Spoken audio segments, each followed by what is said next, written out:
Eduardo, você quer falar um pouquinho como é que estão as investigações aí, como é que foi a nossa conversa ontem lá com o doutor Galouro, o diretor-geral da Polícia Federal? Ontem a gente deu um pulinho lá na diretoria-geral da PF, fomos recebidos pelo doutor Galouro. A gente até agradece, né, a prontidão dele, que estava numa viagem aos Estados Unidos, retornou por conta desse atentado contra o nosso pai, o Jair Bolsonaro. Nenhuma linha de investigação está sendo descartada, né? O que ocorre nesse momento é que eles têm que fazer levantamentos, quebra de sigilo telefônico, foi encontrado um laptop em poder do criminoso, né, que eu até considero como terrorista, porque sim, isso aí trata-se de um atentado terrorista. Foi a primeira vez na história do Brasil em que um candidato custodiado pela Polícia Federal sofreu um ataque, então é algo inédito. E como sempre, né, vocês que estão acompanhando a gente, eu sempre elogio a extração que foi feita de maneira rápida pela Polícia Federal, então isso daí foi determinante também para salvar a vida do Jair Bolsonaro. Tem muita gente, Duda, que fala até não teve uma falha na segurança. Explica para o pessoal, você como policial federal, né, a questão do risco zero. Prezados, assim, a segurança dignitária é um dos trabalhos mais sensíveis que tem dentro, não só da Polícia Federal, mas de qualquer polícia que preste esse tipo de serviço. Vocês lembram, né? O próprio Papa, poxa, ninguém no mundo tem mais seguranças ao redor, inteligência, sniper, aquele negócio, aquele aparato todo. E o João Paulo, ele chegou a ser alvejado determinada vez também por um tiro. O Ronald Reagan também foi, John Kennedy foi assassinado, Abraham Lincoln. Então diversas figuras públicas acabam, né, tendo esse tipo de problema. E é pior quando é político. Por quê? Porque o político tem que ter o contato com o público. E o próprio Jair Bolsonaro, ele não se permitia ser isolado. Então ele queria aquele contato com o público. A gente sabe que o risco aumenta. A polícia trabalha para reduzir ao máximo os riscos, né? Mas não existe como você garantir 100% de segurança. Então, o Jair Bolsonaro estava ciente disso, várias pessoas nos alertaram, infelizmente ocorreu, mas após o ocorrido, realmente foi nota 10. Conseguiu pegar o criminoso. A velocidade que eles agiram lá foi fundamental, né? Para ele chegar bem no hospital, assim, chegar vivo no hospital, né? Eu conversei com um dos seguranças da Polícia Federal, né? Que quando colocou ele no chão, que viu que era faca, etc., já jogaram a camisa de pronto, ele já comprimiu ali contra o ferimento para tentar estancar, né, o sangramento e para evitar maior perda de sangue mesmo.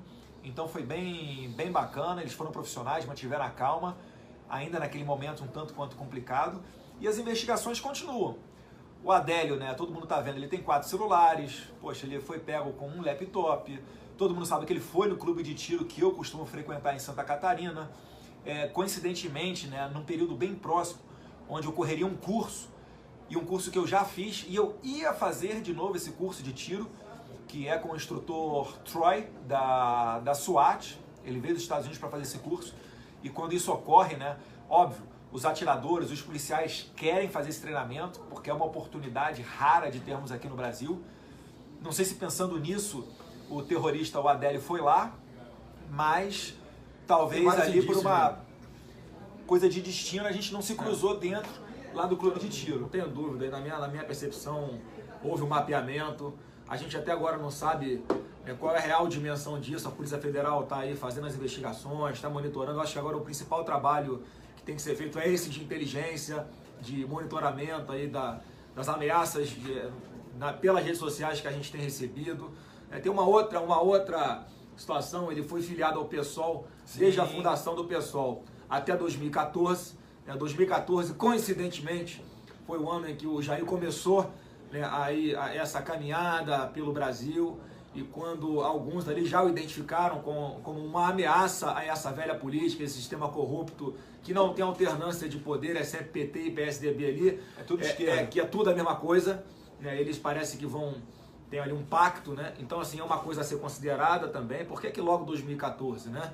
Enfim, a gente está confiando no trabalho da Polícia Federal.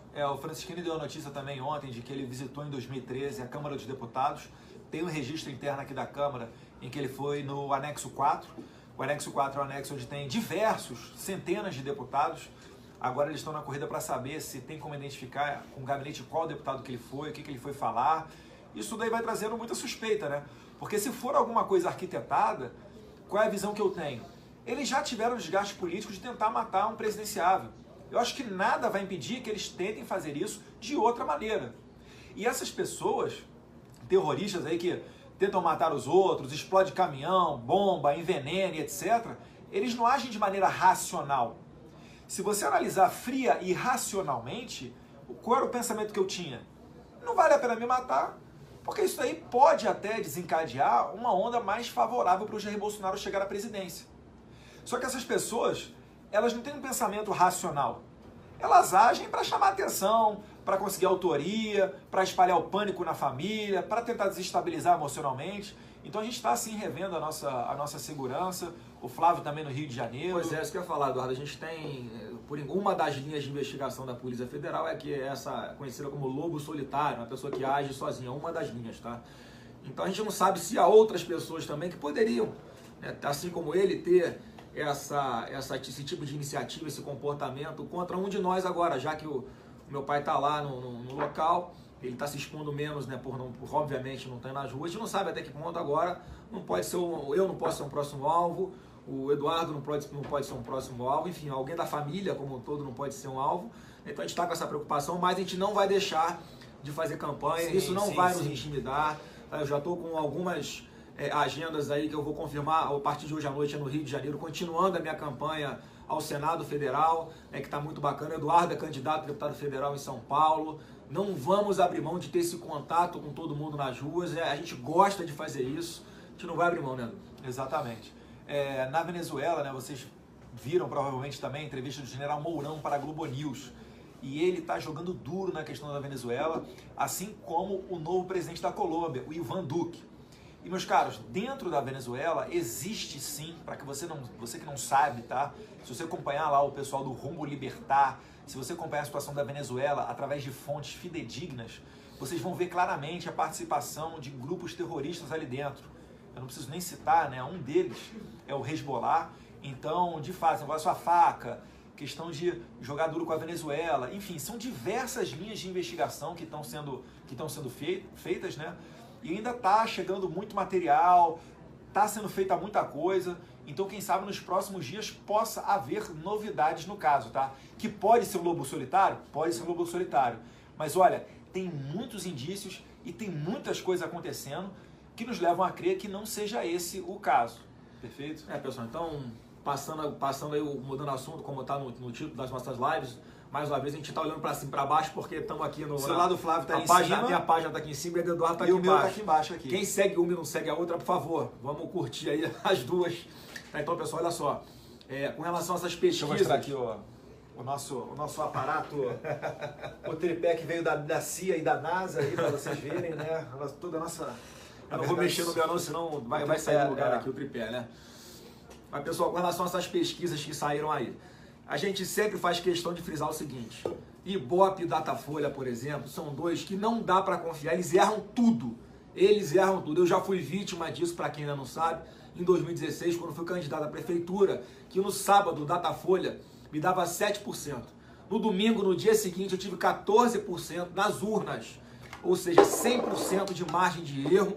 Isso porque muitas pessoas deram voto útil em outro candidato, ou seja, não votaram em mim, votaram em um outro que as pesquisas indicavam que teria mais chance de tirar o candidato da esquerda de passar para o segundo turno. Então não vamos acreditar nisso. Inclusive as pesquisas que colocam Jair Bolsonaro em primeiro lugar, porque obviamente não tem mais como esconder, mas colocam ele em primeiro lugar, e aí, assim, simulações de segundo turno, o Bolsonaro perde para todo mundo. Bom, um cara que acabou de ser vítima de um atentado contra a sua vida, a gente está presenciando na história do Brasil um atentado contra a democracia, como o Eduardo falou. Isso não tinha acontecido ainda na nossa história recente. Como é que pode? Foram anos de governo do PSDB, 8 anos, depois 13 anos de PT, mais 2 anos de PMDB, e não houve atentado nenhum. Agora que aparece alguém que é de fora do sistema, uma pessoa que é considerada de direita, né, e que tem essa independência com relação à velha política, não deve nada para ninguém, está chegando onde está chegando por vontade de Deus e porque as pessoas acreditam em nós, e com a internet a gente consegue dar nossa mensagem muito mais direta. Por que agora acontece? Que coincidência é essa? Ou seja, o modus operandi dessas pessoas de fazerem política, de defender o seu patrimônio, eles acham de verdade que o Brasil é o patrimônio deles. Eu fico imaginando o que passa na cabeça de alguns candidatos, como dizer, por que surgiu esse Bolsonaro, de onde? Era a minha vez de entrar no poder. Mas Papai do Céu colocou uma pessoa decente, honesta, patriota, que tem Deus no coração como alternativa para nós nesse momento no Brasil. Então, é difícil acreditar que isso tenha partido de uma pessoa apenas. Então, há essa possibilidade de ser algo muito maior, por isso a nossa preocupação, obviamente, com a nossa segurança, que a gente já está redobrando. Então, não acreditem em pesquisas. Eles induzem o eleitor a votar em A, B ou C, conforme o interesse de quem está comprando a pesquisa, conforme o interesse de quem esses institutos devem favor. Então, não acreditem, inclusive, naquelas que nos colocam na frente, porque a nossa convicção, e tenho certeza que todo mundo aí concorda com a gente, é que o Jair Bolsonaro está muito, mas muito maior do que eles colocam aí, e a distância dele para um segundo colocado é muito maior do que isso. Há a chance real, sim, do Jair ser eleito ainda no primeiro turno. Esse é o pavor de todos os outros. Eles querem levar essa eleição para o segundo turno de todas as formas. Então a gente pede aqui ajuda, a colaboração de muitos de vocês que já fazem. Vamos intensificar esse trabalho em redes sociais, replicando os nossos conteúdos.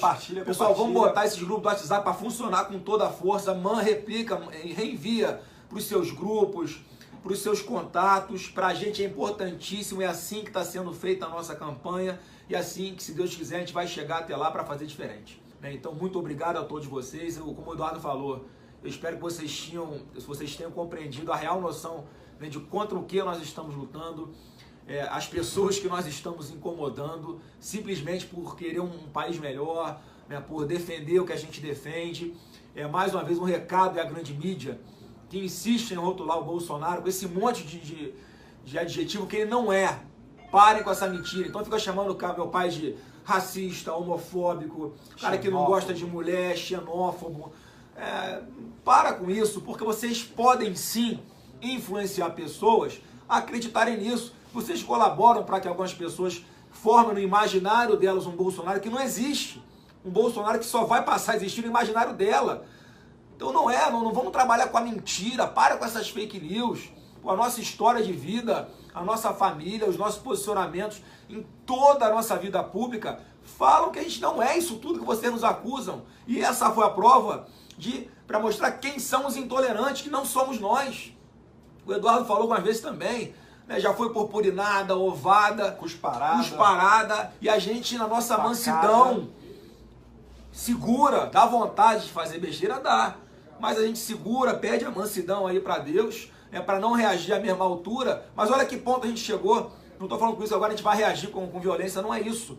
Mas só para que todos enxerguem que essa narrativa de querer nos rotular, porque não tem como falar que a gente é corrupto, não tem como falar que a gente está no bolso de ninguém. Então fica essas mentiras para tentar nos colocar contra alguns segmentos, como as mulheres, por exemplo. Tá no livro dele, eu já escrevi aí, veja como a filhinha dele, a Laurinha, mudou radicalmente a vida dele. O meu pai com a gente tinha um tratamento ali de homem para homem, normal, uma coisa mais bruta, menos emotiva. Depois que a filhinha dele nasceu, que a nossa irmã nasceu, ele mudou radicalmente nesse aspecto aí. As pessoas amadurecem, evoluem, a gente é testemunho de como meu pai está nos últimos anos evoluindo. Deus está preparando ele a cada dia, se Deus quiser, se for a vontade dele, para ser o capitão que vai tomar conta, aí vai orientar as mudanças do nosso país, vai fazer a gente voltar a ter orgulho de ser brasileiro. Beleza. Pessoal, obrigado pela força, tamo junto em orações, e conforme for aí acontecendo os fatos, a gente vai fazendo aqui as lives, que é mais efetivo do que falar com uma parte da imprensa, tá? A gente também nunca generaliza, tem boa parte da imprensa que faz um excelente trabalho, trata a gente com respeito, tem se preocupado com o Jair Bolsonaro, tá? Mas tem uma parte menorzinha dela ali que realmente não dá para engolir, não. O pessoal fazendo pergunta idiota sobre desarmamento. Lembrando a vocês que em Minas Gerais, tá, tem uma lei estadual que proíbe o porte de faca. E aí, impediu o Jair Bolsonaro de tomar facada? Aqui no Rio também tem, aqui no Rio, né? No Rio de Brasília. Em 2015 foi aprovado, obviamente, com o meu voto contra na Assembleia, o Estatuto do Desfacamento. Isso é a prova de que uma pessoa, para matar alguém, não tem que ter arma de fogo. Ela mata com o instrumento que ela quiser. Então quem mata são as pessoas, não são as armas, não é um instrumento. A gente tem que combater essa impunidade e mudar essa percepção que é massificada em cima da gente de uma forma errada. Beleza. Um abraço aí, pessoal. Fica com Deus. Obrigado a todo mundo. Abraço e fica com Deus.